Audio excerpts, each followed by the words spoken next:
यहाँ बिरहा में 4 लाइन का भूमिका का भाव हो। आओ मास्टर।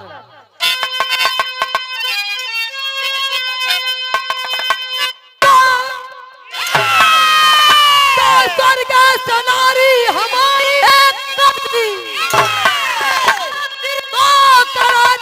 बताया गया, वहीं पर विराजे है कैलाशवासी।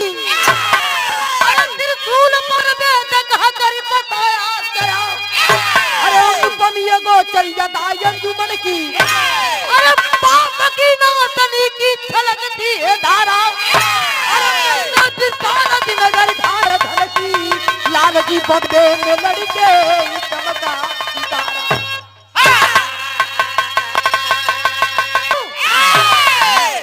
स्वर्ग से नारी हमारी है काशी, यही काशी जिस काशी के धरती पर आप और हम बैठे हैं। स्वर्ग से नारी हमारी है काशी, तीर्थों का राजा बताया गया, वहीं पर विराजे है कैलाशवासी। त्रिशूल पर वेद कहकर बसाया गया। लेकिन मास्टर बिरहा में कव्वाली का भाव हो भैया। अब